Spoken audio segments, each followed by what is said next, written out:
Gachagua ndio leader na ni deputy president ya Kenya, na wewe endelea kushikilia mlima.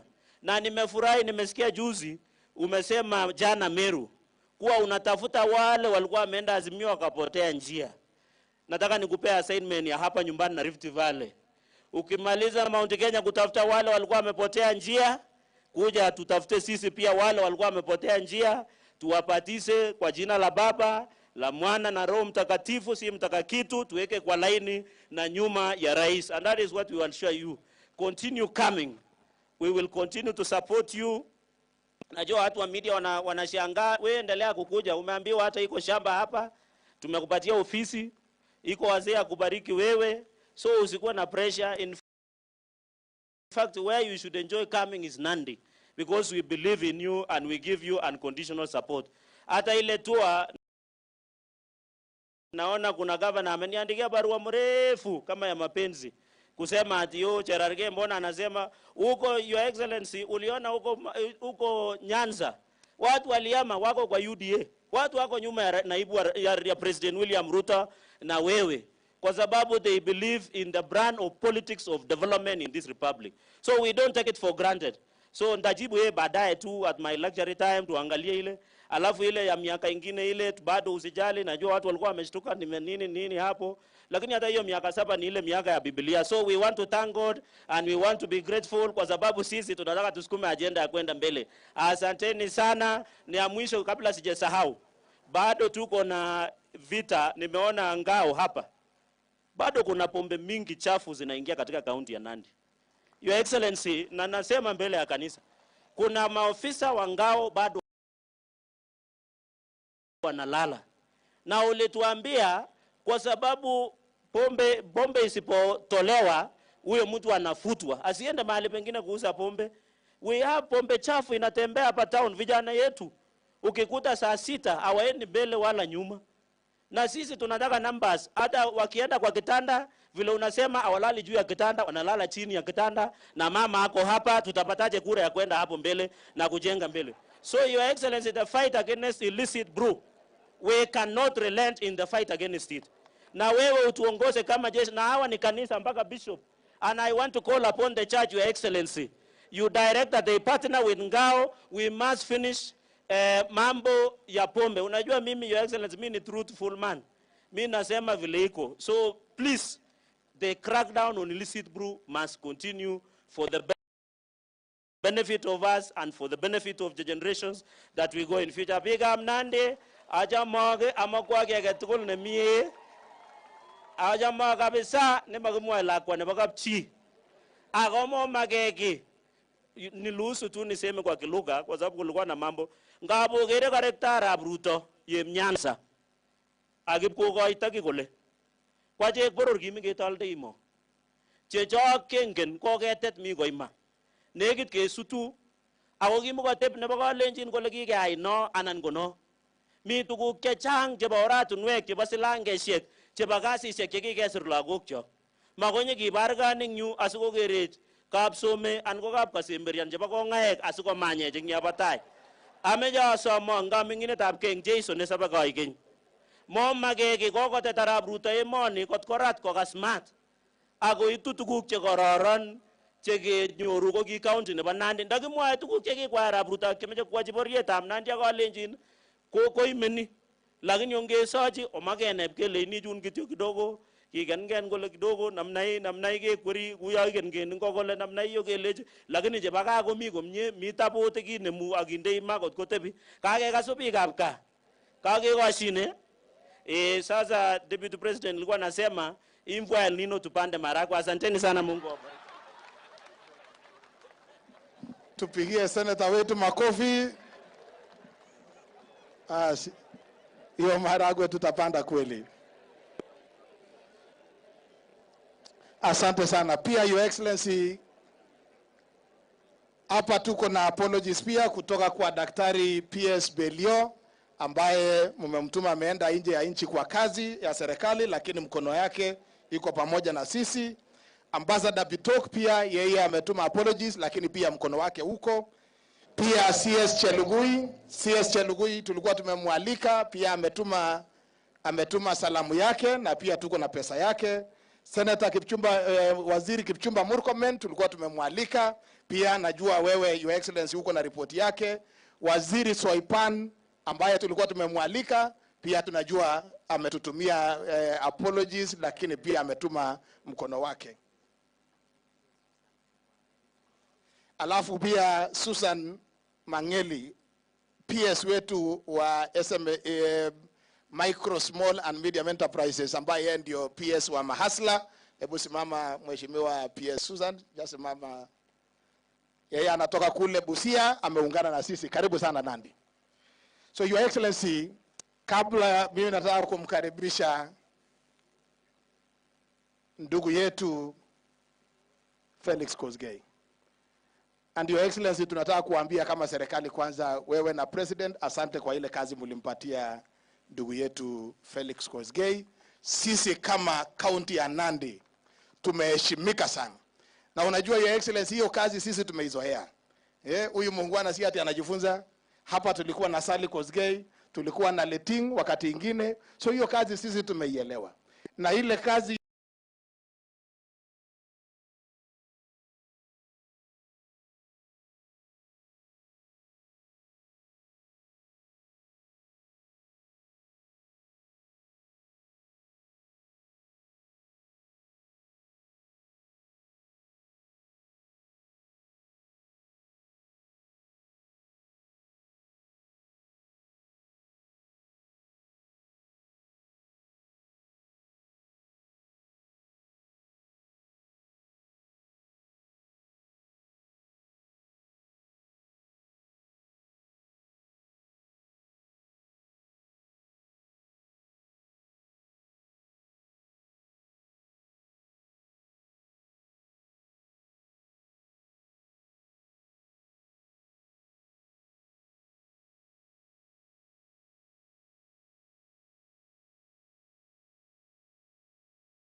hawa watu wa magazeti kwamba kuna vita kule Central, kule hakuna vita hata kidogo, na naibu wa rais ameshika na yeye ndio in charge, na hatuna wawili na hakuna vile tutakuwa na senge wawili kwa wakati moja. Yeye ndio mwenyekiti, na nimeshukuru vile mmesema kwamba tuunge rais wetu mkono, ile tulimwambia yake 10 amalize, alafu hapo mwingine mtatuamulia. Asanteni sana. Kituo cha kwanza ulipofika ilikuwa kule Aldai huko Kemeloi, na nafikiri unakumbuka, na tangu siku hiyo mpaka saa hizi bado unakuja huku kwetu Nandi, na tunakushukuru sana sana sana. Endelea kutushikilia mkono hivyo.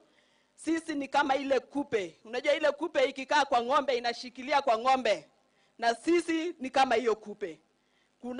Naona watu hapa wameomba ruhusa ya kuja kwa ofisi yako. Kupe haiombangi ng'ombe ati ruhusa ya kunyonya damu. Sisi hakuna ruhusa tutaomba. Tumeshikilia wewe kama kupe, tutakaa hapo, wewe ndio utatupanga. Na kwa nini nasema hivyo, mtukufu Deputy President? Hii Nandi yetu, maendeleo ya hii Nandi tangu Kenya ianzishwe imekuwa chini sana. Kwanza huko Aldai, mimi naweza sema kuna barabara moja tu ya lami. Na hiyo barabara ililetwa na mama kama mimi anaitwa Sally Koskei siku hizo 2002. Tangu siku hizo paka saa hizi hakuna lami. Hii Aldai yetu ukiona na Tindire tuone na Emgwen na hizi zote constituencies zinafaa tutembee haraka vizuri na tupeleke mazao yetu kwa sokoni. Lakini tukitumia hizi barabara zenye tuko nazo, na unaona Mwenyezi Mungu alitu bless na mvua. Sasa saa hizi siku za mvua hizo barabara hazipitiki. Ile maziwa tungepeleka kwenye unaenda huko kesho, ama ni leo jioni ndio unafika ya shamba. Sijui amefika wapi kwa hiyo mpango. Na ukiona anachelewa, unajua mama wanafanyanga hii kazi ya mbio. So hiyo shamba mimi tayari nisha identify na nimeweka huko kwa hiyo milima tu. Ndio sasa wewe kwa hiyo milima unaangalia ile maji unasema watu kweli hawawezi kuwa shareholder kwa nini? So na kutengenezea governor, unajua governor pia anatoka kwa hiyo constituency yangu. So akichelewa mimi niko hapo. So tutahakikisha kuwa ile shamba ile tulikuwa tumekuahidi, unajua ahadi ni deni, na tukichelewa na hii ahadi na earn interest. Na unajua wewe unaelewa hii mambo ya biashara na interest. Na hatutaki sasa interest iende juu sana ndio tusiweze kulipa hiyo deni. So tunajua kuwa hiyo relationship hiyo mpango yenye tuko nayo sisi tuko hapa na wewe, na tunajua kuwa tutaendelea. Nikienda kumalizia, ningependa kusema mimi na huyu chair wangu wa Gakuya tuko members wa trade committee. Na kwa trade, the 10 most important traded items in this world, kwa hii dunia yote, ya kwanza inakuanga mafuta. Na juzi tulilia ati mafuta imeenda juu. Wenye mafuta waliweka bei juu. Lakini ya pili ni mambo yanaitwa kahawa. Ya tatu mambo inaitwa sukari. Top 10 ni mambo inaitwa majani chai. Hiyo vitu yote wewe your excellency umesema kwa ofisi yako wewe utatengeneza hiyo vitu, ndio sasa sisi kama wakulima tuweze kupata mazao. Tunakushikilia mkono hapo. Sugar bill ndio hiyo tunamalizia. Coffee bill ndio hiyo karibu iishe, na tuko hapo na wewe kabisa. Tusaidia hawa Wakenya wetu, hawa wakulima wa kahawa, hawa wakulima wa majani chai, hawa wakulima wa maziwa, na hawa wakulima na sukari. Ukitusaidia hivyo, tushikane hivyo, siku ile ule Mwarabu anasema mafuta ipande juu, tunasema chakula yetu ipande juu, pesa mfukoni. Ni nini tena tunataka, si ni pesa mfukoni? So akiona bei ya chakula imeenda juu, anapunguza mafuta, tunaangalia hata sisi kama tutapunguza yetu. Kwa hayo mengi na machache, asanteni sana na karibu tena na tena hapa kwetu Nandi. Asanteni sana. Makofi kwa Mheshimiwa Marian. Hapa mbele yangu pia niko na Mheshimiwa Honorable Meli kutoka Tinderet, ambaye pia yeye ni chairman wa education kule bungeni, na kuna maneno ambayo amepanga mikakati ya serikali kuongoza elimu. Karibu Mheshimiwa Meli.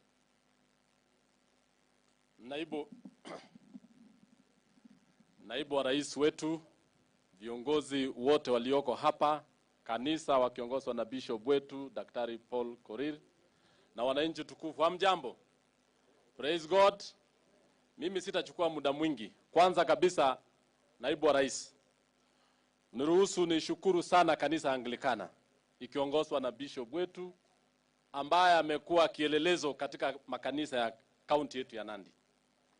Patron ako hapa na head of public service ambaye pia ni watu wa Anglikana.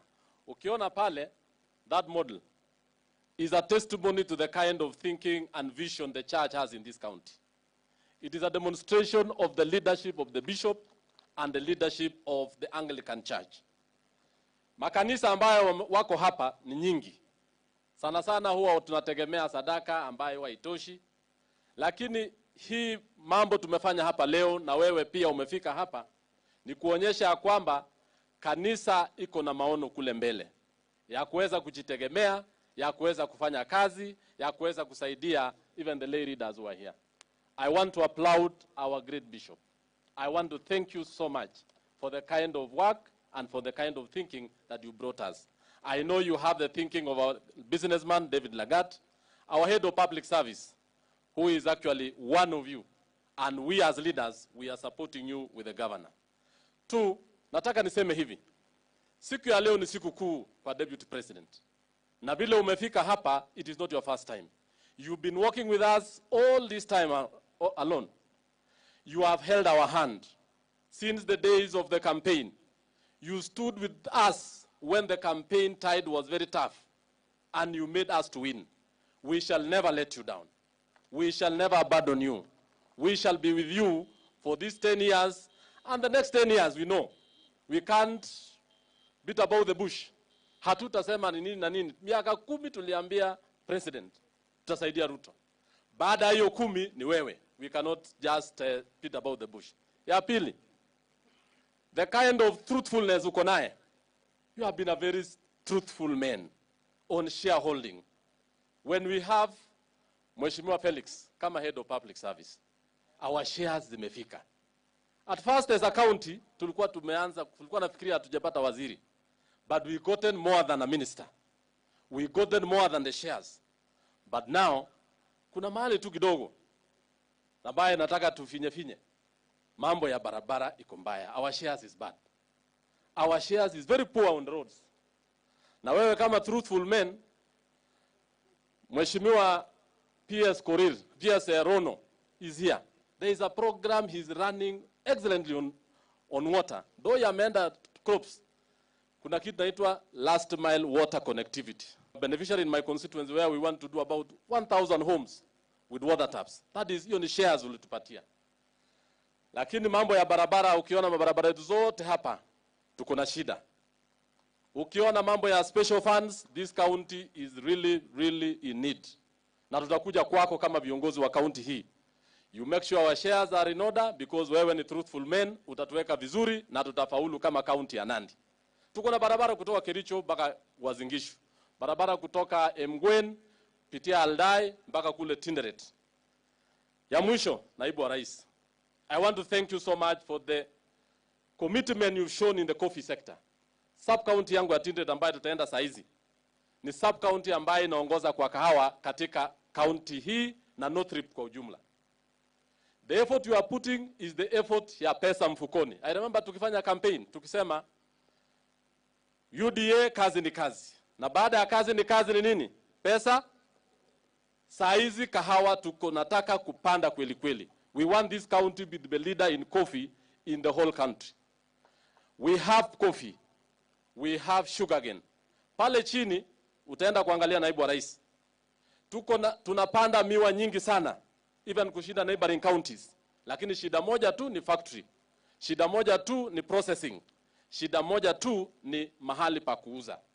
If we are going to revitalize government mills to make sure wakulima wanapata kuuza miwa kwa mills za serikali, sio private mills ambayo huwa wanatempa na weighing scales, we shall actually have people who are very rich and you will not even talk about anything but maendeleo. Nikimalizia, nataka kushukuru wewe sana kama kiongozi wetu. Every time we work together, and I want to assure you, naibu wa rais, sisi kama viongozi bonde la ufa, tutatembea na wewe asubuhi, jioni, usiku, mpaka tuone ya kwamba serikali ya William Samoei Ruto imefaulu, na wewe pia ushike hiyo mantle na tuendelee na hii serikali ya Jamhuri ya Kenya. Mungu aubariki, asante sana. Asante sana Mheshimiwa Meli. Ninapoita seneta wetu, Seneta Cherargei, nataka nikimalizia hivi, Mheshimiwa naibu wa rais, Mgwen inamaanisha the center of the earth, katikati ya nchi. So kila wakati unapokuja hapa, ukiacha baraka hapa, inasambaa inaenda sehemu zote za Nandi. Karibu tena, tunakupenda, we are loyal to you, na tunashikana hapo na hapo.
without much ado, siku ya leo tumepatwa na furaha mwingi sana. Tumepata mgeni wetu ambaye tulimuuliza ni rafiki, ambaye atatulisha na neno la Mungu. Askofu Simon is my mentor. Yeye na mama wametusaidia sana kama uaskofu wa Kapsabet. And when we thought about this day, tulipokuwa tukizungumza, ilionekana ya kwamba kweli wewe uje utulishe na neno la Mungu. I normally don't present my wife before very many people, but I want to ask her to come here. Celine, kuja. Nyo mutia mama, nyo pole.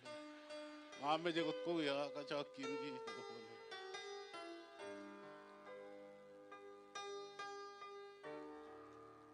I love you then, I love you now, I will love you forever. Thank you, Mom. Sanders. Just wave, Mom, just wave. David Breste sunona nilijaribu. Basi tusimame tusikie neno la Mungu kwa kuimba Bwana u sehemu yangu, tukikaribisha mtumishi wa Mungu ambaye atanena pamoja nasi, Askofu Simon Okech. Bwana u sehemu yangu. Rafiki yangu wewe, katika safari yangu nataka nitembee na wewe. Bwana u sehemu yangu wewe, katika safari yangu twatembea na wewe, pamoja na wewe, pamoja na wewe, katika safari yangu twatembea na wewe, mahali hapa sikutaka niheshimiwe, na yani kutema shaka sawa na wewe, pamoja na wewe wangu, pamoja na wewe, katika ili kutema shaka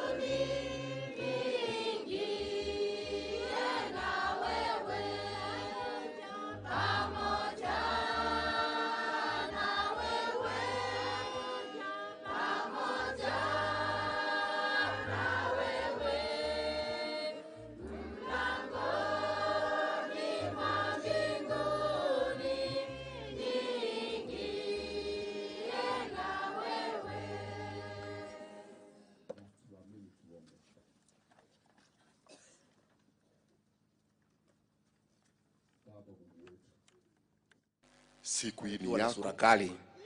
Sasa umeona nimetulia. Wakati huo sura ilionekana kali na makucha. Kwa sababu naye rais bosi yangu na rafiki yangu walikuwa wamesukumwa kwa kona. Sasa mimi ndio ni mkinge na nihakikishe amefika pahali tulitaka, si lazima ningetoa sura ya kazi. Si makucha lazima ingetoka. Lakini wakitulia ninarudisha makucha. Natoa sura ya kazi na weka ile ya kawaida. Lakini wakiamuka tena makucha iko. Hakuna mahali imeenda. We live with the times the way they are going. Tunapima pima. Tukiona wametulia na sisi tunafanya nini? Tunatulia. Na mimi niseme maendeleo ile iko katika area hii. Sisi kuna kazi mumesema ya maji. Mulipanga na huyu PS wetu Engineer Rono. One of the most hard-working PSs we have in this government. And I'm very happy that you are happy with what he has done. There is no problem. The president has assigned him other even bigger duties pale kwa kilimo akuja tusaidiane. but the person who has replaced him amekuwa ofisi yangu, Julius Koril. Hata huyu ako sawa. Mimi mwenyewe nimefanya kazi na yeye. And the way you are saying Engineer Rono was accessible, huyu Julius Koril will even be more accessible. So mambo yenu iko sawa. So what will happen, the two PSs, please do a good handing over. Wewe Engineer Rono will hand over projects zile ulikuwa unasimamia, sio za Nandi peke yake, for the whole country. You do this handing over maybe on Wednesday ama kesho, umwambie PS Julius Koril nilikuwa nimefikisha hapa. So the leadership of Nandi, don't be worried that there is change of guard at the Ministry of Water.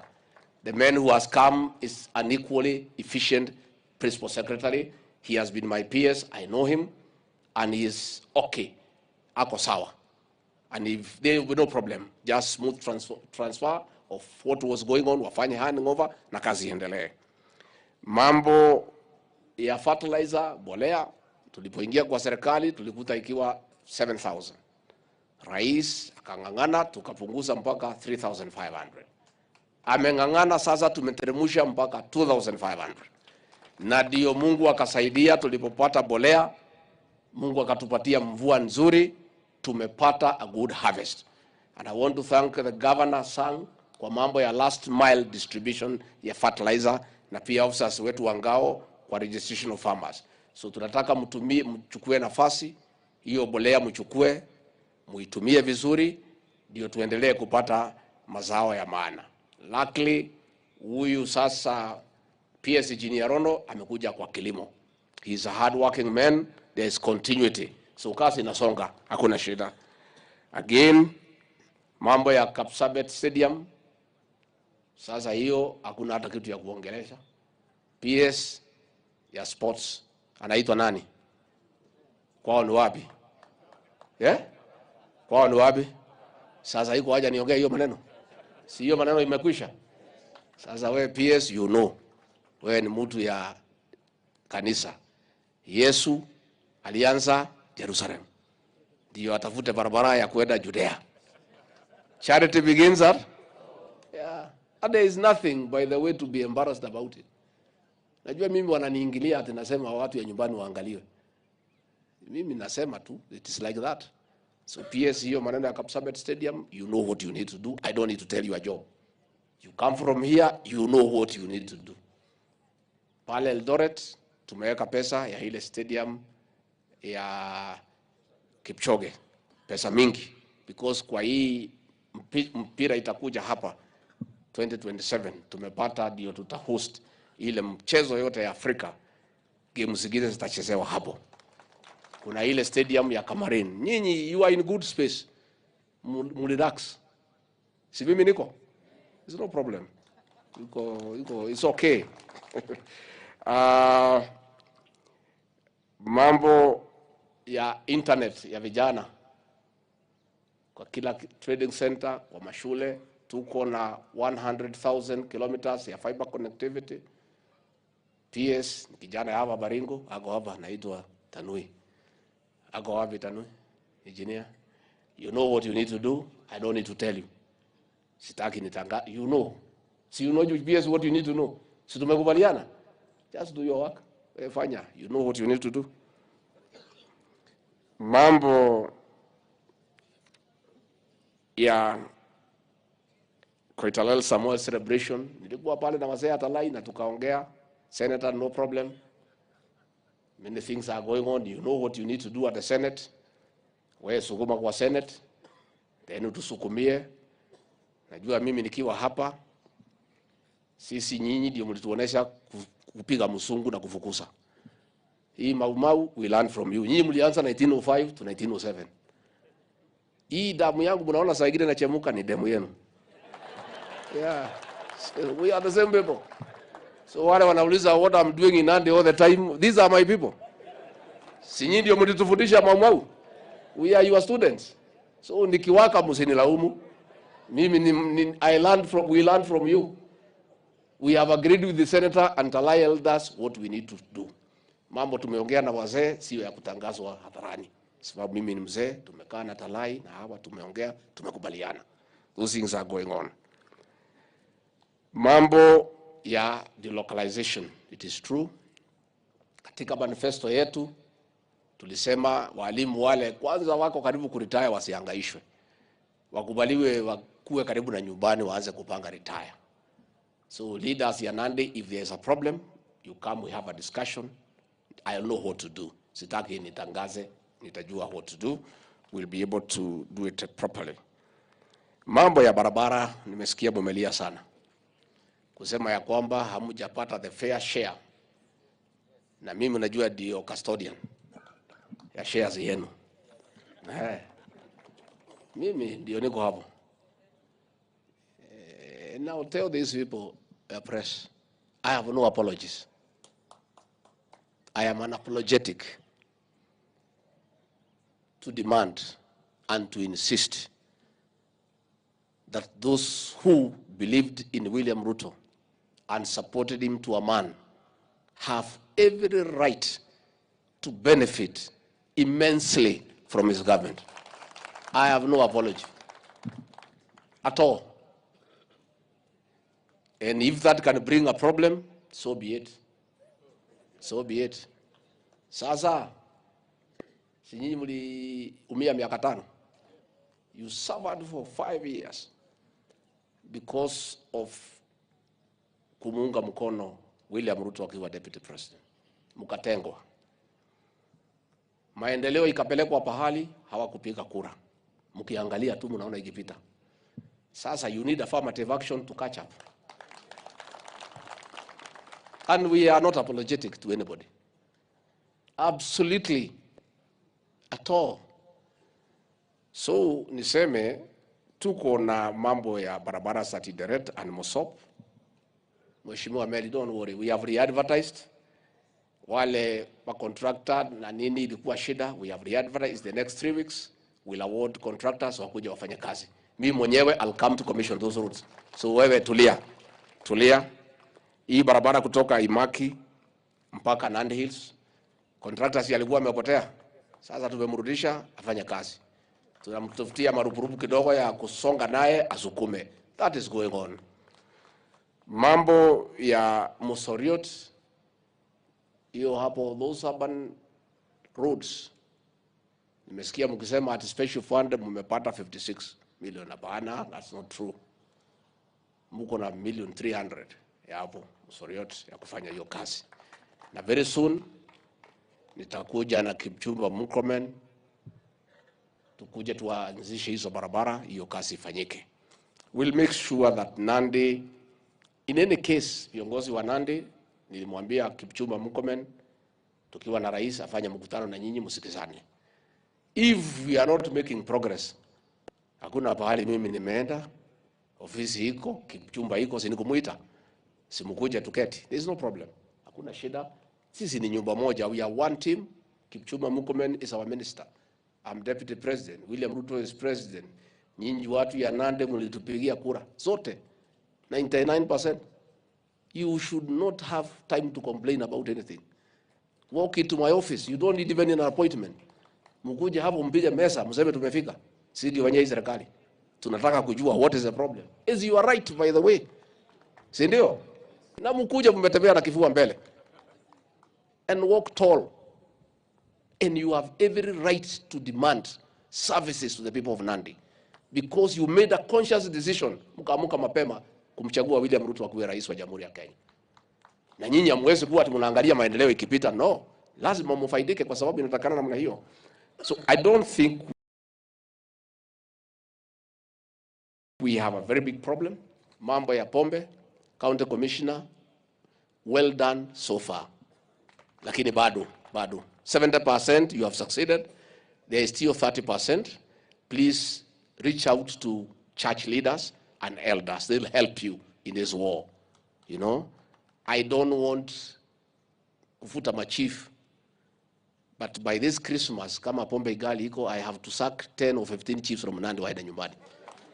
Na mimi sitaki, kwa sababu si machifu walitupigia kura. It will be very painful for me. I love the chiefs, but I love the young people more. So na nilisema you have to decide kama ni chief atakaa ama ni pombe. Na vile pombe hawezi amua haina akili, chief ndio mwenye kuamua. So county commissioner, can you call your chiefs and your village elders in Mukum, you have a meeting and you agree. I want before Christmas in the whole country, I want to sack about 100 chiefs. Wakuwe kielelezo kwa wengine wanaleta mchezo, walevi. Na mimi singetaka wanande waende nyumbani. Si mtaongeleza hii machifu. Mwambie Rigarhi alikuwa hapa anatafuta watu 100 ya kwenda nyumbani. So na mimi sitaki. Wengine nimeamua. Tukiwa na Kindiki na Omolo, wale wazembe tumeamua, tuko na list. Sasa nataka niongeze wachache kutoka Nandi. So it's up to you, because nyinyi watu wetu, I give you up to December. Before December 12th, Jamhuri Day, mkuwe mmemaliza ile pombe imebaki. Kwa sababu hatuwezi kubali vile Chararagai amesema huyu senator wetu. It's true. Hivi vijana wetu walikuwa wamepotea kwa mitaro. Sasa hivi vijana wakipotea, sisi tutakuwa wapi? Na hii ni ngome yetu. So hapa Rift Valley na Mulima, I am very concerned because these are my people. Sasa hivi vijana wakikuisha kwa pombe, mimi na rais tutakuwa wapi? These are our children. Let's work with the church. Let's work with elders. Tujaribu kutengeneza maneno. So mimi nikimalizia niseme serikali yetu inaongozwa na rais wetu William Ruto is steady and very stable. There is no problem and there will be none whatsoever. You know, many people are still in denial. Wale ambaye walikuwa na mpinga rais, including the media, the Standard newspaper, ambaye ni kijana ya Moi, they are still in denial. They are still looking for a way how this government can have a problem. Wanaota ndoto ati rais na naibu wake wanaweza kosana. Sasa mimi na watu ya Mlima Kenya, Uhuru Kenyatta was sawa sana wa president. Alikuwa anatupeleka barabara hiyo, tukasema hapana. Huyu kijana ya Sugoi tunamjua, tunampenda. Hakuna haja tukosea, ametusaidia, ni mchapa kazi, ako na maono, tukaamua tumchague. We mobilized. Hawa watu hawa magazeti walikuwa nasema Mkikuyu hawezi chagua kabila ingine. Sidi walikuwa nasema? And we did. They have not given up. If something small tumesema, wanachukua microscope kuangalia kama iko shida.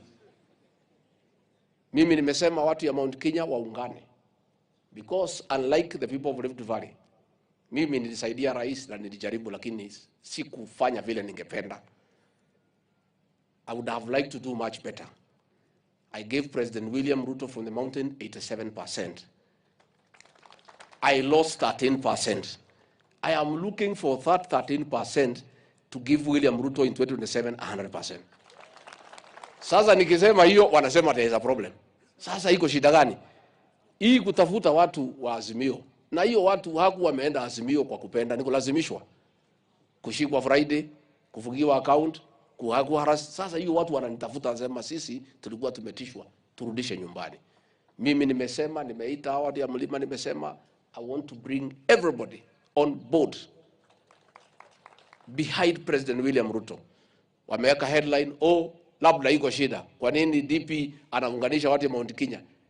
What problem can there be when we are trying to say the 13% to let na ile 87 ikuwe 100 kwa 100? Iko shida gani? And you see, these people have a problem. When the people of Western met the other time, wakasema nataka ungane, hakuna headline waliandika.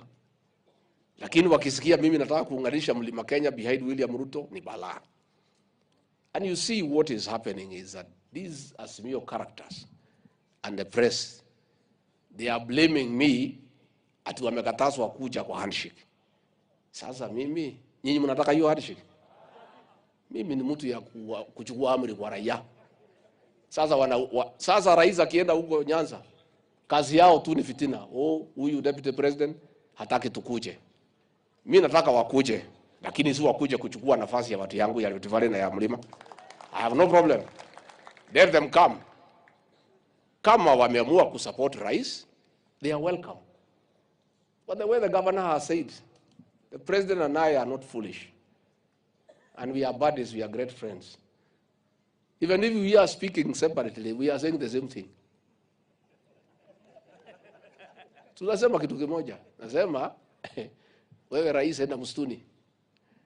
Utafute huko ile watu walipotea mizio ile yote unaweza lete, chukua, tafuta na ukaunganisha Kenya, na kwa sababu hao wanalipa kodi uwafanyie kazi. Lakini ngome lako la Mount Kenya na Rift Valley ikuwa inachungwa.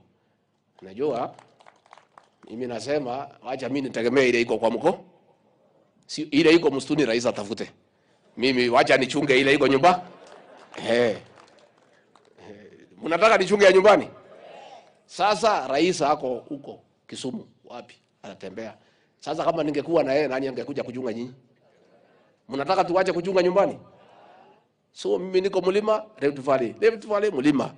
Wananiingilia, huyu ni naibu rais wa Kenya, mbona anaenda Rift Valley, anaenda mlima, anaenda Rift Valley. For the time being nitakaa hapo. Wacha rais azunguke, aende Kisumu, aende Kisii, aende Kakamega, aende kila pahali. Ili atapata aniletee, niongeze na ile yetu. And let me say, wananikashifu mimi ya kwamba ninakumbusha rais ya kwamba hata tukipeana kazi tukumbuke zaidi wale walisimama na sisi, because kila mtu sasa anakimbia kwa rais kwa sababu ni rais. Siku alikuwa pale akiwa na shida mingi, hiyo watu walikuwa na yeye. Sasa wote wamefika. Ile bidii wako nayo ya kuingia kwa serikali na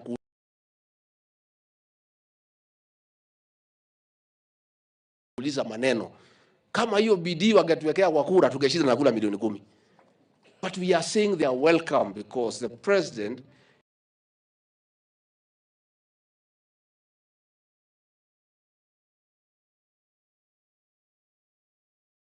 is president of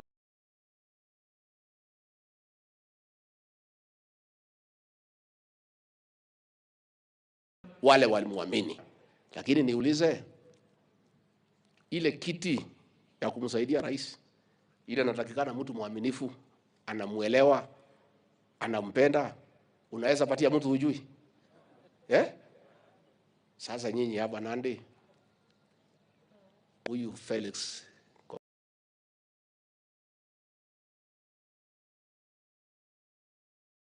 si mtoto wenu?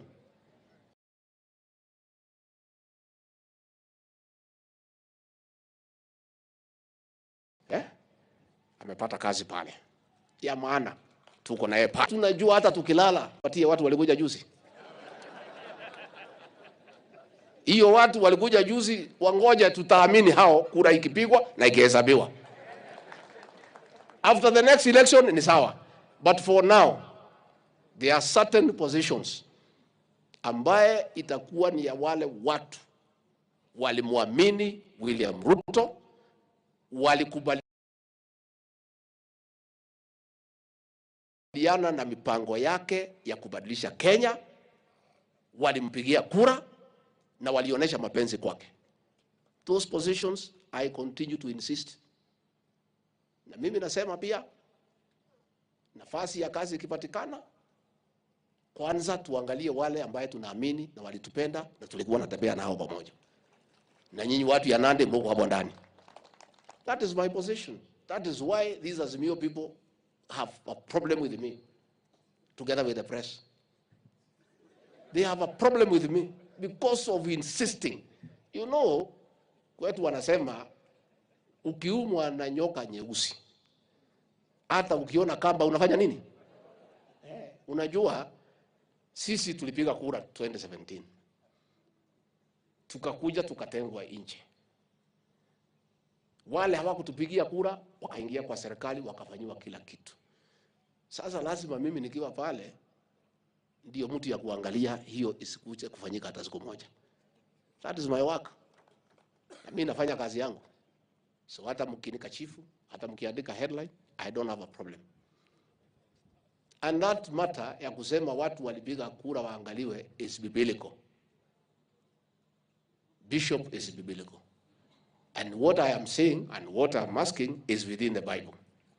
Kiangalia Biblia, Wagalatia 6 mstari wa 10. Kwa hivyo basi, kadili tunavyopata nafasi, tuwatendee mema watu wote, lakini hasa sana sana wale ya ima. Ni Biblia, sio mimi. Sio mimi. It is not me. It's in the Bible. It is in the Bible. And I want to tell these people, I want to look at you straight in the face. Please don't waste your time. There will be no division in this government. President William Ruto and I talk the same language. We consult, we agree, and we move on. And the president is taking us to the right place. What we are doing and what I'll continue to do is uniting the backyard of President William Ruto in the Mount Kenya region and the Rift Valley. That I'll do. And we won the last election by 200,000 votes margin. And I want us to shikane wale watu ya rais, watu ya mlima na watu ya bonde la ufa. Ile kura yote ilikuwa ya Azimio ya pale mlima na hapa, tukiweka pamoja is 1 million votes. Yote tuongeze kwa William Ruto, we win with a landslide. Ndio hii watu wasipate nafasi tena ya kwenda maandamano na kusema wanataka mazungumzo.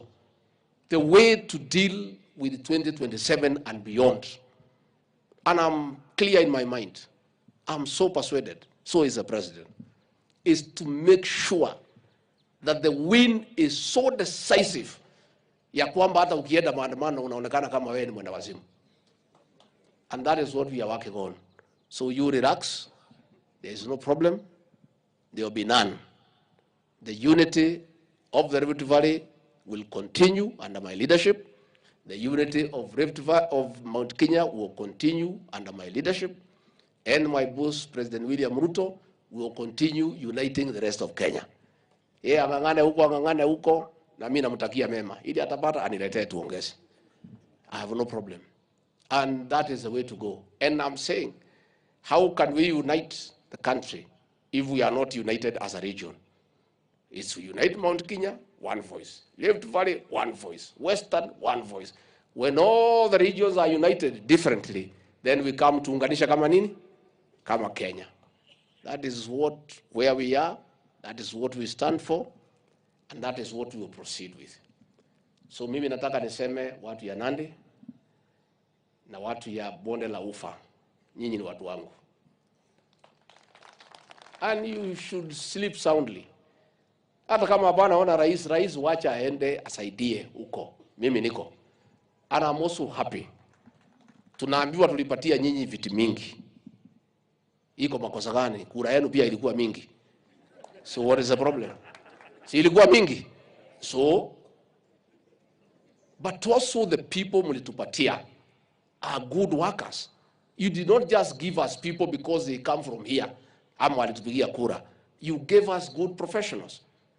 I am very proud of the work Felix Koskei is doing to assist the president. And I work very closely with him. Tunasaidia rais pamoja. So hii magazeti wanajaribu kusema Mr. Fix-It nini bunge nini. Unajua hii jamaa wamekwama. They are stuck. They had said hata kama William Ruto amechaguliwa, vile uchumi imewacha ikiwa mbaya ataanguka. Wameona rais ameanza. Mambo imeanza kuamuka. Juzi magavana tumewapatia pesa yao yote. CDF tumepatia wote. Marais wote wa Afrika wamesema William Ruto awaongoze. Ameenda pale United Nations ameongea kizungu, wazungu wote wamesimama. Rais amekubalika katika dunia nzima kama kiongozi wa dunia. Sasa wameanza kulenga wale watu wenye kushikilia rais ndio wajaribu kumleta chini. Wanaanza na mimi kwa sababu wanajua mimi nikiwa pale siwapatii nafasi. Ama unataka niwapatie? Siwezi. Hata wakiniingilia, huyu deputy, nini. Mimi niko pale ku make sure hakuna mtu atapata nafasi ya kuja kuchokoza rais na kumsumbua. Sasa wanajaribu ati kuniingilia mimi ati ndio niingie uoga niwache kukabiliana na hawa. Sasa nyinyi mliniona usiku. Mliniona usiku. Mimi niko pale. Mimi siwezi tafuta serikali nishindwe na kuchunga, nitakuwa mjinga. Si nitakuwa mjinga? Si hii serikali ilikuwa na shida sana kupata. Tuliumia tukitafuta hii serikali. How can we work so hard to get a government tushindwe kuchunga? So hiyo watu wote wanajaribu kuja pale kila mahali. Mimi naweka mitego hapo. Wakijaribu kuja hakuna. They have a problem with me because nakataa. Walitaka kutuzia uoga, walete maandamano, waharibu mali ya watu, waibe vitu, wauzie rais uoga, ati waitu handshake waingie kwa serikali. Nikasema haiwezekani. Ama ulitaka nikubali? Sasa wameona kusaidia rais, wameona hiyo ni mtu mwingine ameshikilia hii serikali. Wanaanza kutaka kumuingilia. Huyu wewe Felix Koske, wewe fanya kazi. Mimi niko.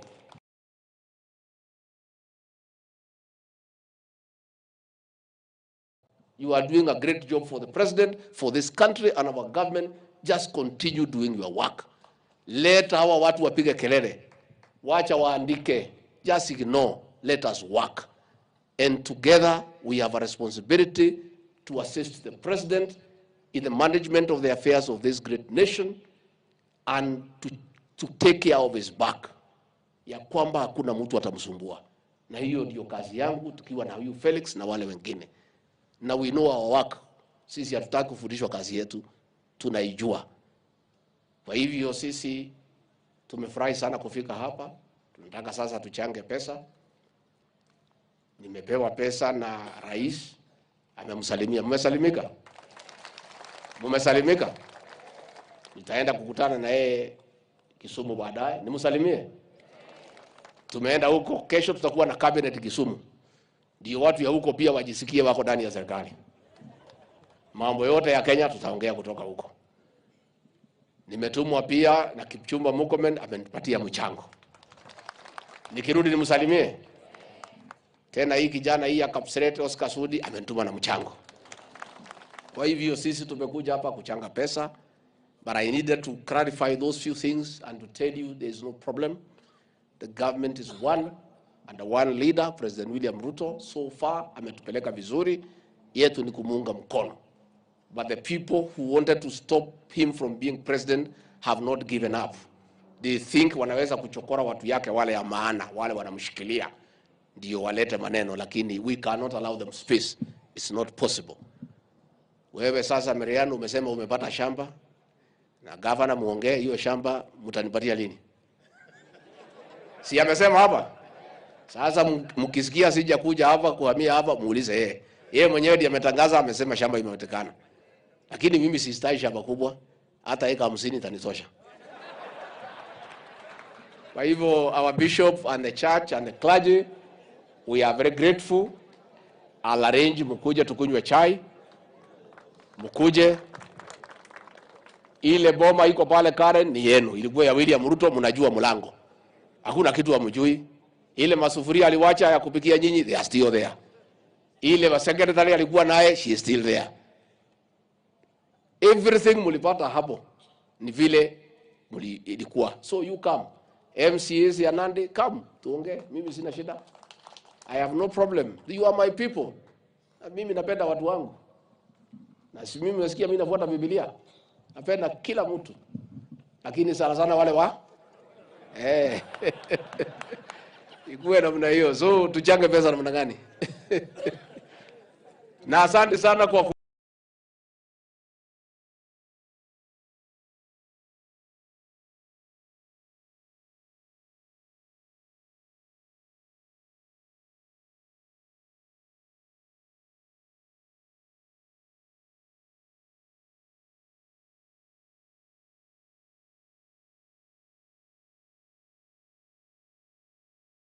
anaitwa Tanui. Ako wapi Tanui? Engineer. You know what you need to do? I don't need to tell you. Sitaki nitanga. You know. See, you know GPS what you need to know. Si tumekubaliana? Just do your work. Fanya. You know what you need to do. Mambo ya Koitalel Samuel celebration, nilikuwa pale na wazee atalai na tukaongea. Senator, no problem. Many things are going on. You know what you need to do at the Senate. Wewe sukuma kwa Senate, then tusukumie. Najua mimi nikiwa hapa, sisi nyinyi ndio mlituonesha kupiga msungu na kufukuza. Hii Mau we learn from you. Nyinyi mlianza 1905 to 1907. Hii damu yangu mnaona saa ingine inachemuka ni damu yenu. Yeah. So we are the same people. So wale wanauliza what I'm doing in Nandi all the time, these are my people. Si nyinyi ndio mlitufundisha Mau. We are your students. So nikiwaka msinilaumu. Mimi we learn from you. We have agreed with the senator and Talai elders what we need to do. Mambo tumeongea na wazee sio ya kutangazwa hadharani. Sababu mimi ni mzee, tumekaa na Talai na hawa tumeongea, tumekubaliana. Those things are going on. Mambo ya delocalization, it is true. Katika manifesto yetu tulisema walimu wale kwanza wako karibu kuretire wasihangaishwe. Wakubaliwe wakuwe karibu na nyumbani waanze kupanga retire. So leaders ya Nandi, if there is a problem, you come, we have a discussion. I'll know what to do. Sitaki nitangaze, nitajua what to do. We'll be able to do it properly. Mambo ya barabara nimesikia mumelia sana. Kusema ya kwamba hamujapata the fair share. Na mimi najua ndio custodian ya shares yenu. Mimi ndio niko hapo. And I'll tell these people, press, I have no apologies. I am unapologetic to demand and to insist that those who believed in William Ruto and supported him to a man have every right to benefit immensely from his government. I have no apology at all. And if that can bring a problem, so be it. So be it. Sasa, si nyinyi mliumia miaka 5. You suffered for 5 years because of kumuunga mkono William Ruto akiwa deputy president. Mkatengwa. Maendeleo ikapelekwa pahali hawakupiga kura. Mkiangalia tu mnaona ikipita. Sasa you need affirmative action to catch up. And we are not apologetic to anybody. Absolutely. At all. So niseme tuko na mambo ya barabara Sati Deret and Mosop. Mheshimiwa Meli, don't worry, we have re-advertised. Wale wa contractor na nini ilikuwa shida, we have re-advertised. The next 3 weeks we'll award contractors wakuja wafanye kazi. Mimi mwenyewe I'll come to commission those roads. So wewe tulia. Tulia. Hii barabara kutoka Imaki mpaka Nandi Hills, contractors alikuwa amepotea. Sasa tumemrudisha afanye kazi. Tunamtafutia marupurupu kidogo ya kusonga naye asukume. That is going on. Mambo ya Mosoriot, hiyo hapo, those urban roads. Nimesikia mkisema at special fund mmepata 56 million. Hapana, that's not true. Mko na 1,300,000 ya hapo Mosoriot ya kufanya hiyo kazi. Na very soon nitakuja na Kipchumba Murkomen tukuje tuanzishe hizo barabara, hiyo kazi ifanyike. We'll make sure that Nandi, in any case, viongozi wa Nandi, nilimwambia Kipchumba Murkomen tukiwa na rais afanye mkutano na nyinyi msikizane. If we are not making progress, hakuna pahali mimi nimeenda, ofisi iko, Kipchumba iko, sinikumuita, simukuje tuketi. There is no problem. Hakuna shida. Sisi ni nyumba moja, we are one team. Kipchumba Murkomen is our minister. I'm deputy president. William Ruto is president. Nyinyi watu ya Nandi mlitupigia kura zote 99%. You should not have time to complain about anything. Walk into my office. You don't need even an appointment. Mkuje hapo mpige mesa, mseme tumefika. Sisi ndio wenye serikali. Tunataka kujua what is the problem. Is you are right, by the way. Si ndio? Na mkuje mmetembea na kifua mbele. and walk tall.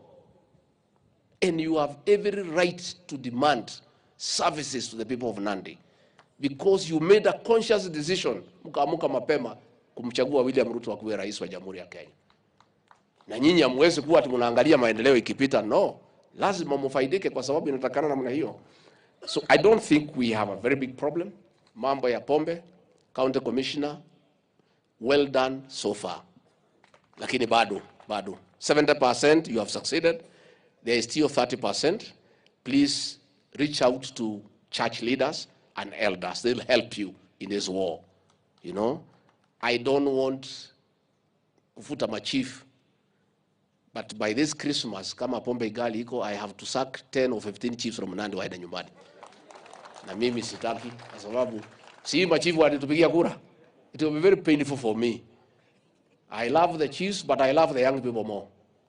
So na nilisema you have to decide kama ni chief atakaa ama ni pombe. Na vile pombe hawezi amua, haina akili, chief ndio mwenye kuamua. So county commissioner, can you call your chiefs and your village elders in Mbukumu, you have a meeting and you agree. I want before Christmas in the whole country, I want to sack about 100 chiefs. Wakuwe kielelezo kwa wengine wanaleta mchezo walevi.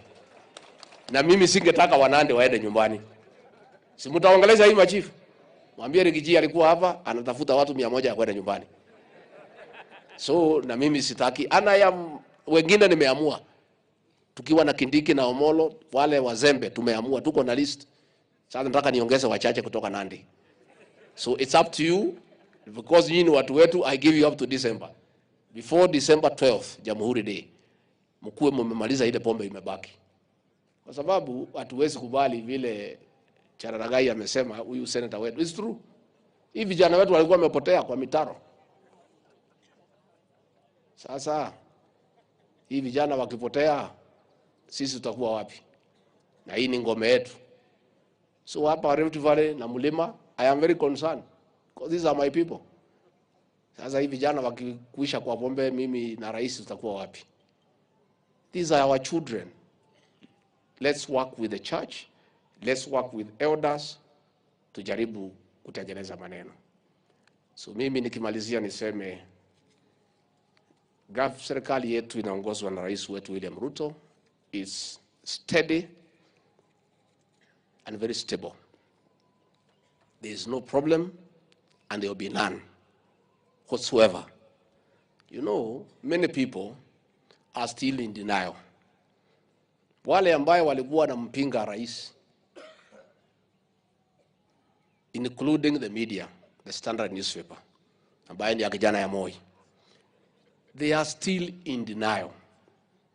They are still looking for a way how this government can have a problem.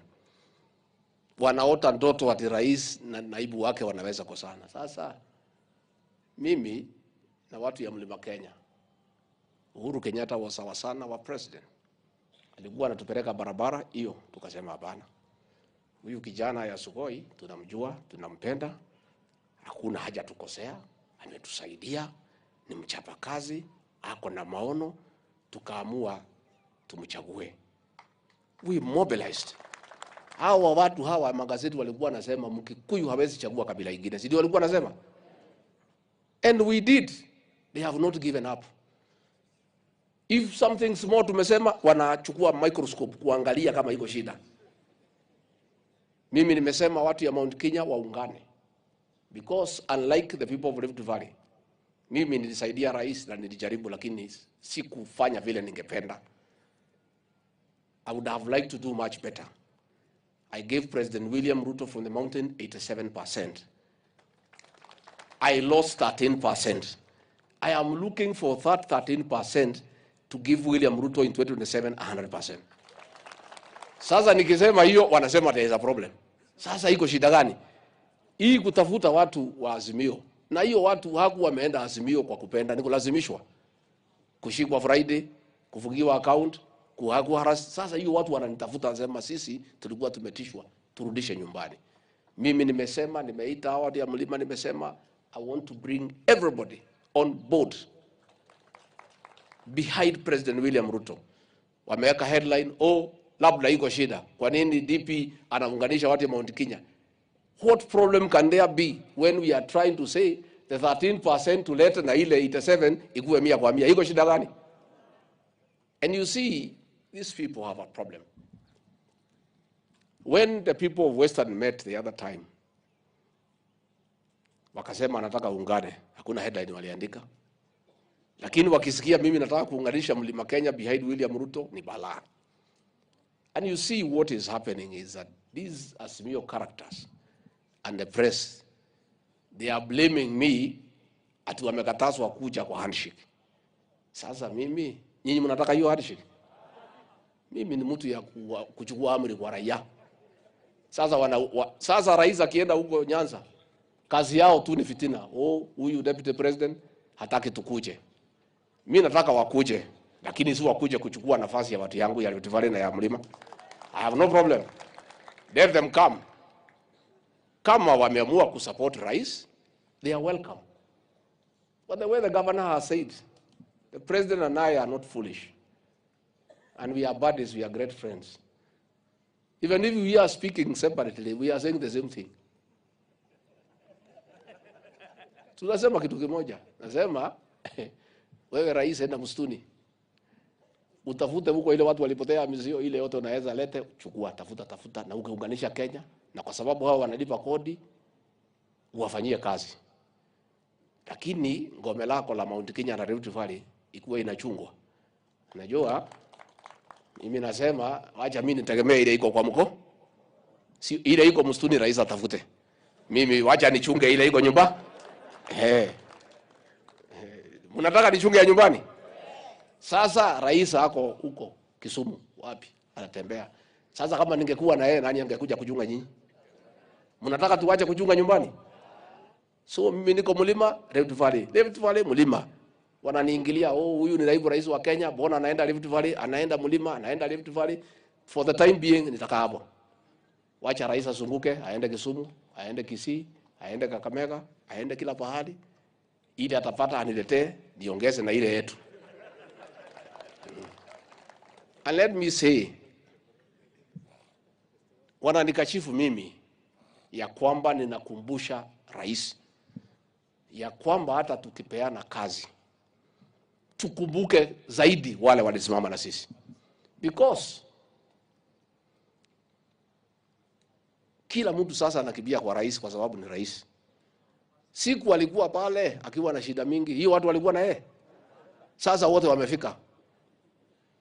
Ile bidii wako nayo ya kuingia kwa serikali na kuuliza maneno, kama hiyo bidii wangetuwekea kwa kura tungeshinda na kula milioni 10. But we are saying they are welcome because the president is president of wale walimuamini.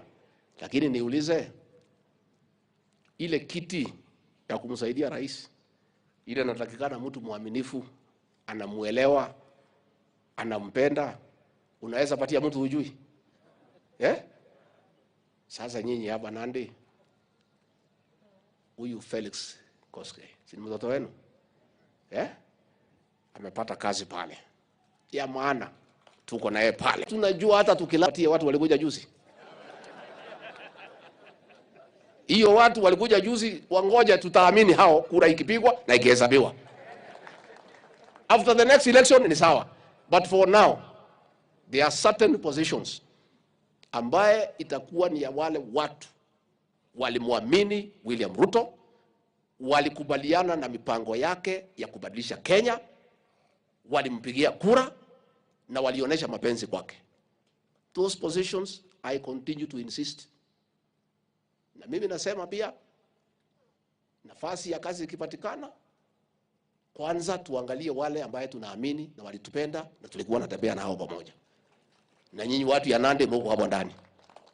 That is my position. That is why these Azimio people have a problem with me, together with the press. They have a problem with me because of insisting. You know, kwetu wanasema ukiumwa na nyoka nyeusi, hata ukiona kamba unafanya nini? Unajua sisi tulipiga kura 2017. Tukakuja tukatengwa nje. Wale hawakutupigia kura wakaingia kwa serikali wakafanywa kila kitu. Sasa lazima mimi nikiwa pale ndio mtu ya kuangalia hiyo isikuje kufanyika hata siku moja. That is my work. Na mimi nafanya kazi yangu. So hata mkinika chifu, hata mkiandika headline, I don't have a problem. And that matter ya kusema watu walipiga kura waangaliwe is biblical. Bishop is biblical. And what I am saying and what I am asking is within the Bible. Kiangalia Biblia, Wagalatia 6 mstari wa 10. Kwa hivyo basi, kadili tunavyopata nafasi, tuwatendee mema watu wote, lakini hasa sana sana wale yaima. Ni Biblia, sio mimi. Sio mimi. It is not me. It's in the Bible. It is in the Bible. And I want to tell these people, I want to look at you straight in the face. Please don't waste your time. There will be no division in this government.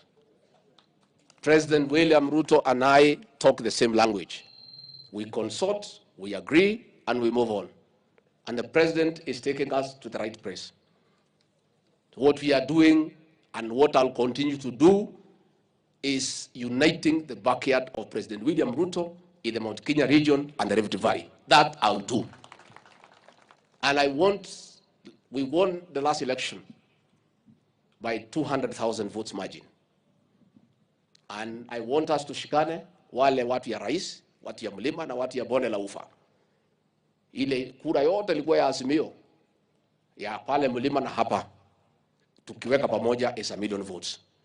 Yote tuongeze kwa William Ruto, we win with a landslide. Ndio hii watu wasipate nafasi tena ya kwenda maandamano na kusema wanataka mazungumzo. The way to deal with 2027 and beyond, and I'm clear in my mind, I'm so persuaded, so is the president, is to make sure that the win is so decisive ya kwamba hata ukienda maandamano unaonekana kama wewe ni mwendawazimu. And that is what we are working on. So you relax, there is no problem, there will be none. The unity of the Rift Valley will continue under my leadership. The unity of of Mount Kenya will continue under my leadership. And my boss, President William Ruto, will continue uniting the rest of Kenya. Angangane huko, na mimi namtakia mema. Ili atapata aniletee tuongeze. I have no problem. And that is the way to go. And I'm saying, how can we unite the country if we are not united as a region? Is to unite Mount Kenya, one voice. Rift Valley, one voice. Western, one voice. When all the regions are united differently, then we come to unganisha kama nini? Kama Kenya. That is where we are. That is what we stand for. And that is what we will proceed with. So mimi nataka niseme watu ya Nandi na watu ya bonde la ufa. Nyinyi ni watu wangu. And you should sleep soundly. Hata kama hapana ona rais wacha aende asaidie huko. Mimi niko. And I'm also happy. Tunaambiwa tulipatia nyinyi viti mingi. Iko makosa gani? Kura yenu pia ilikuwa mingi. So what is the problem? Si ilikuwa mingi.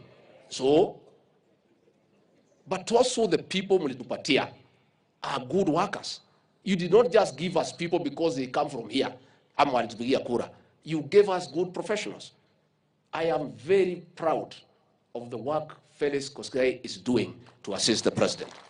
And I work very closely with him. Tunasaidia rais pamoja. So hii magazeti wanajaribu kusema Mr. Fixed nini bunge nini. Unajua hii jamaa wamekwama. They are stuck. They had said hata kama William Ruto amechaguliwa, vile uchumi imewacha ikiwa mbaya ataanguka. Wameona rais ameanza. Mambo imeanza kuamuka. Juzi magavana tumewapatia pesa yao yote. CDF tumepatia wote. Marais wote wa Afrika wamesema William Ruto awaongoze. Ameenda pale United Nations ameongea kizungu, wazungu wote wamesimama. Rais amekubalika katika dunia nzima kama kiongozi wa dunia. Sasa wameanza kulenga wale watu wenye kushikilia rais ndio wajaribu kumleta chini. Wanaanza na mimi kwa sababu wanajua mimi nikiwa pale siwapatii nafasi. Ama unataka niwapatie? Siwezi.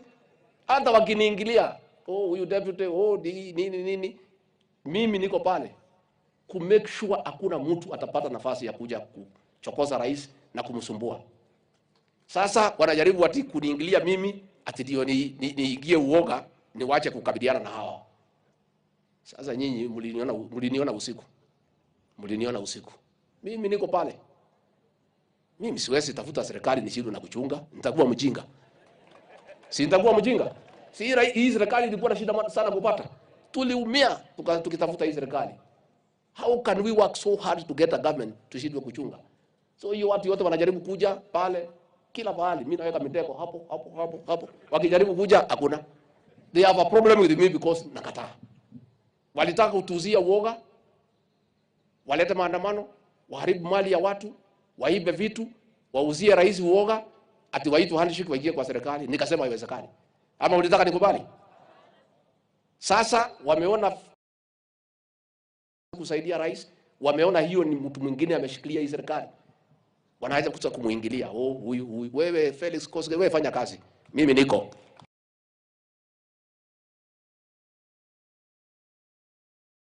You are doing a great job for the president, for this country and our government. Just continue doing your work. Let hawa watu wapige kelele. Wacha waandike. Just ignore. Let us work. And together we have a responsibility to assist the president in the management of the affairs of this great nation and to take care of his back. Ya kwamba hakuna mtu atamsumbua. Na hiyo ndio kazi yangu tukiwa na huyu Felix na wale wengine. Na we know our work. Sisi hatutaki kufundishwa kazi yetu. Tunaijua. Kwa hivyo sisi tumefurahi sana kufika hapa. Tunataka sasa tuchange pesa. Nimepewa pesa na rais. Amemsalimia. Mmesalimika? Mmesalimika? Nitaenda kukutana na yeye Kisumu baadaye. Nimsalimie. Tumeenda huko, kesho tutakuwa na cabinet Kisumu. Ndio watu ya huko pia wajisikie wako ndani ya serikali. Mambo yote ya Kenya tutaongea kutoka huko. Nimetumwa pia na Kipchumba Murkomen amenipatia mchango. Nikirudi nimsalimie. Tena hii kijana hii ya Kapsabet Oscar Sudi amenituma na mchango. Kwa hivyo sisi tumekuja hapa kuchanga pesa, but I needed to clarify those few things and to tell you there is no problem. The government is one and one leader, President William Ruto. So far ametupeleka vizuri, yetu ni kumuunga mkono. But the people who wanted to stop him from being president have not given up. They think wanaweza kuchokora watu yake wale ya maana, wale wanamshikilia ndio walete maneno, lakini we cannot allow them space. It's not possible. Wewe sasa Mariano umesema umepata shamba na governor muongee hiyo shamba mtanipatia lini? Si amesema hapa? Sasa mkisikia sija kuja hapa kuhamia hapa muulize yeye. Yeye mwenyewe ndiye ametangaza amesema shamba imepatikana. Lakini mimi sistai shamba kubwa, hata eka 50 itanitosha. Kwa hivyo our bishop and the church and the clergy, we are very grateful. I'll arrange mkuje tukunywe chai. Mkuje. Ile boma iko pale Karen ni yenu. Ilikuwa ya William Ruto, mnajua mlango. Hakuna kitu hamjui. Ile masufuria aliwacha ya kupikia nyinyi, they are still there. Ile secretary alikuwa naye, she is still there. Everything mlipata hapo ni vile ilikuwa. So you come. MCAs ya Nandi, come tuongee. Mimi sina shida. I have no problem. You are my people. Mimi napenda watu wangu. Na si mimi nasikia mimi nafuata Biblia. Napenda kila mtu. Lakini sana sana wale wa ikuwe namna hiyo. So tuchange pesa namna gani? Na asante sana kwa anaitwa Tanui. Ako wapi Tanui? Engineer. You know what you need to do. I don't need to tell you. Sitaki nitanga. You know. Si you know GPS what you need to know. Si tumekubaliana? Just do your work. Fanya. You know what you need to do. Mambo ya Koitalel Samuel celebration. Nilikuwa pale na wazee atalai na tukaongea. Senator, no problem. Many things are going on. You know what you need to do at the Senate. Wewe sukuma kwa Senate. Then utusukumie. Najua mimi nikiwa hapa. Sisi nyinyi ndio mlituonesha kupiga msungu na kufukuza. Hii Mau we learn from you. Nyinyi mlianza 1905 to 1907. Hii damu yangu mnaona saa ingine inachemuka ni damu yenu. Yeah. So we are the same people. So wale wanauliza what I'm doing in Nandi all the time, these are my people. Si nyinyi ndio mlitufundisha mamau? We are your students. So nikiwaka msinilaumu. Mimi we learned from you. We have agreed with the senator and Talai elders what we need to do. Mambo tumeongea na wazee sio ya kutangazwa hadharani. Sababu mimi ni mzee, tumekaa na Talai na hawa tumeongea, tumekubaliana. Those things are going on. Mambo ya delocalization, it is true. Katika manifesto yetu tulisema walimu wale kwanza wako karibu kuretire wasihangaishwe. Wakubaliwe wakuwe karibu na nyumbani waanze kupanga retire. So leaders ya Nandi, if there is a problem, you come, we have a discussion. I know what to do. Sitaki nitangaze, nitajua what to do. We'll be able to do it properly. Mambo ya barabara nimesikia bumelia sana. Kusema ya kwamba hamujapata the fair share. Na mimi najua ndio custodian ya shares yenu. Mimi ndio niko hapo. Now tell these people, press, I have no apologies. I am unapologetic to demand and to insist that those who believed in William Ruto and supported him to a man have every right to benefit immensely from his government. I have no apology at all. And if that can bring a problem, so be it. So be it. Sasa, si nyinyi mliumia miaka 5. You suffered for 5 years because of kumuunga mkono William Ruto akiwa deputy president. Mukatengwa. Maendeleo ikapelekwa pahali hawakupiga kura. Mkiangalia tu mnaona ikipita. Sasa you need affirmative action to catch up. And we are not apologetic to anybody. Absolutely. At all. So niseme tuko na mambo ya barabara Sati Deret and Mosop. Mheshimiwa Meli, don't worry. We have re-advertised. Wale wa contractor na nini ilikuwa shida, we have re-advertised. The next 3 weeks we'll award contractors wakuja wafanye kazi. Mimi mwenyewe I'll come to commission those roads. So wewe tulia. Tulia. Hii barabara kutoka Imaki mpaka Nandi Hills, contractors alikuwa amepotea. Sasa tumemrudisha afanye kazi. Tunamtafutia marupurupu kidogo ya kusonga naye asukume. That is going on. Mambo ya Mosoriot, hiyo hapo, those urban roads. Nimesikia mkisema at special fund mmepata 56 million. Hapana, that's not true. Mko na 1,300,000 ya hapo Mosoriot ya kufanya hiyo kazi. Na very soon nitakuja na Kipchumba Murkomen tukuje tuanzishe hizo barabara, hiyo kazi ifanyike. We'll make sure that Nandi, in any case, viongozi wa Nandi, nilimwambia Kipchumba Murkomen tukiwa na rais afanye mkutano na nyinyi msikizane. If we are not making progress, hakuna pahali mimi nimeenda, ofisi iko, Kipchumba iko, si nikumuita, simkuja tuketi. There is no problem. Hakuna shida. Sisi ni nyumba moja, we are one team. Kipchumba Murkomen is our minister. I'm deputy president. William Ruto is president. Nyinyi watu ya Nandi mlitupigia kura zote 99%. You should not have time to complain about anything. Walk into my office. You don't need even an appointment. Mkuje hapo mpige mesa, mseme tumefika. Sisi ndio wenye serikali. Tunataka kujua what is the problem. Is you are right, by the way. Si ndio? Na mkuje mmetembea na kifua mbele. And walk tall. And you have every right to demand services to the people of Nandi. Because you made a conscious decision, mkaamuka mapema, kumchagua William Ruto akuwe rais wa Jamhuri ya Kenya. Na nyinyi hamwezi kuwa tunaangalia maendeleo ikipita, no. Lazima mfaidike kwa sababu inatakana namna hiyo. So I don't think we have a very big problem. Mambo ya pombe, county commissioner, well done so far.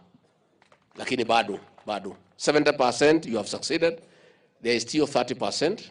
Please reach out to church leaders and elders. They'll help you in this war. You know, I don't want kufuta machief But by this Christmas, kama pombe igali iko, I have to sack 10 or 15 chiefs from Nandi waende nyumbani. Na mimi sitaki, kwa sababu si machifu walitupigia kura.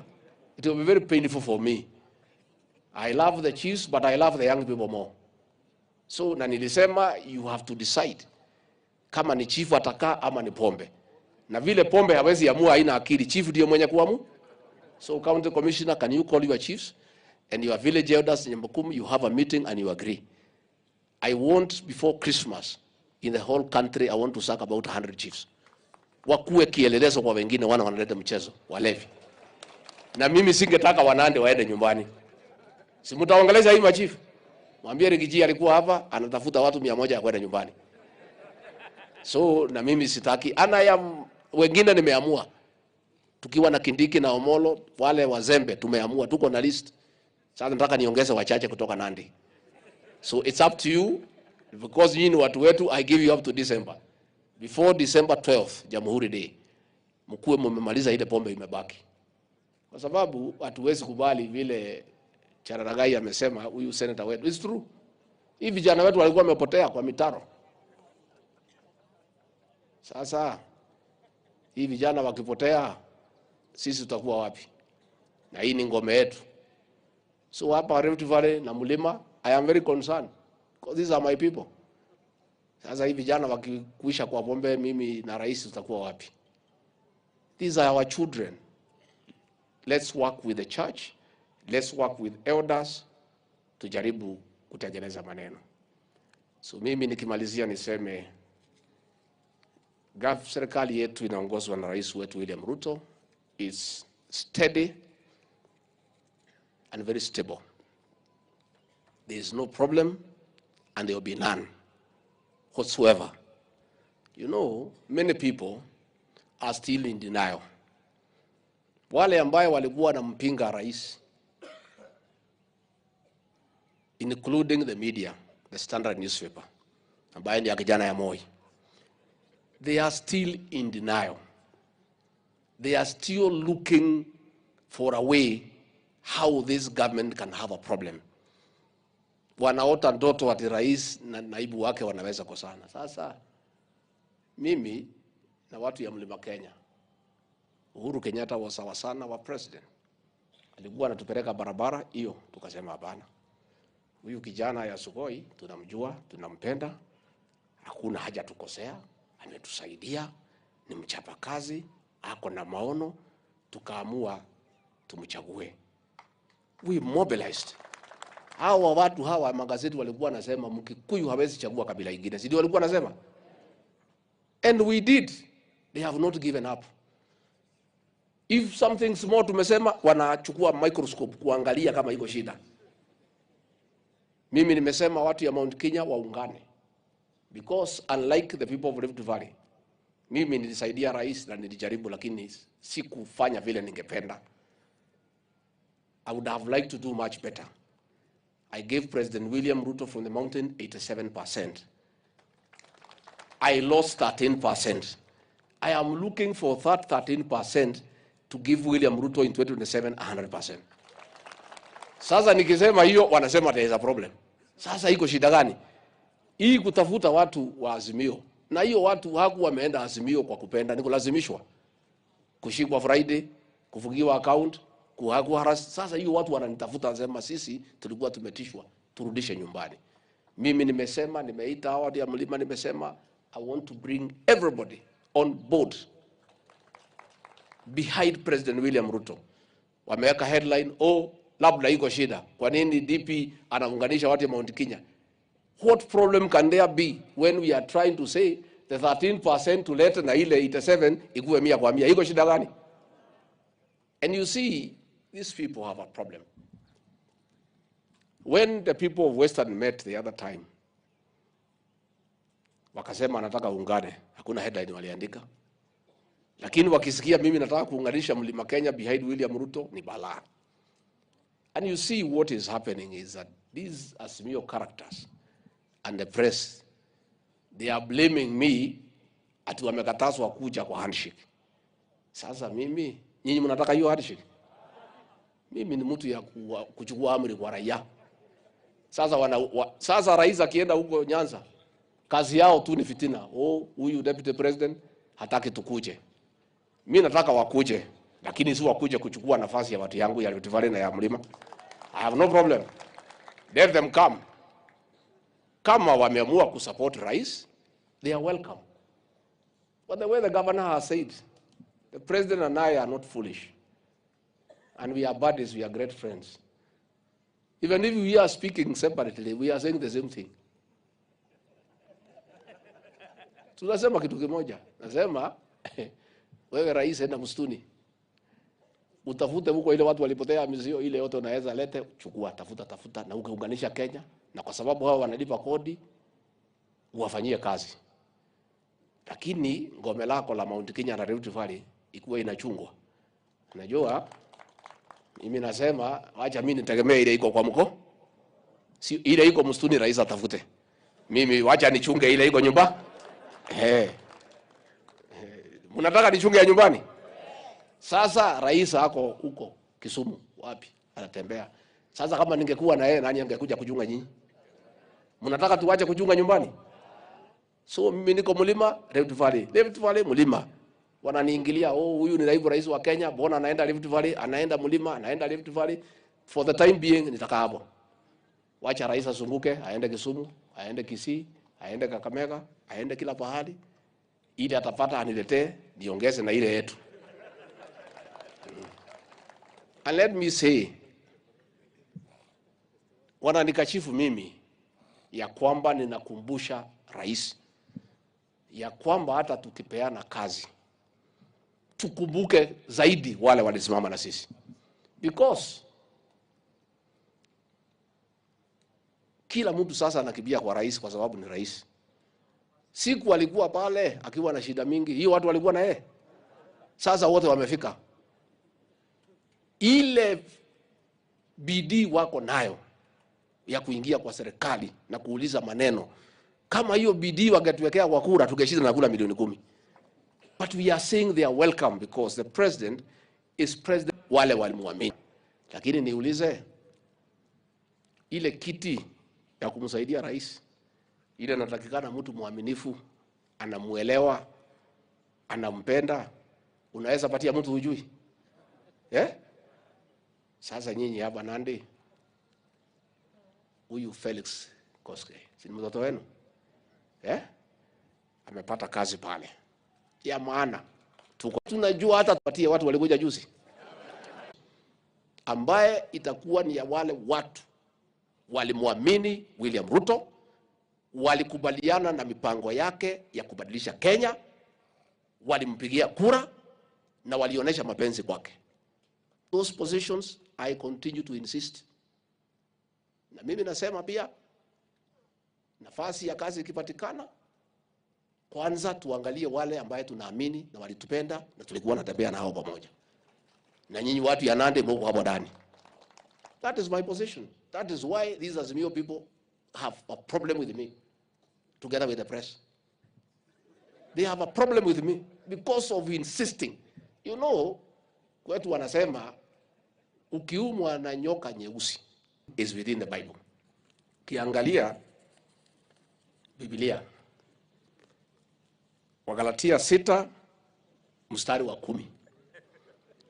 Kwa hivyo basi, kadili tunavyopata nafasi, tuwatendee mema watu wote, lakini hasa sana wale ya imani.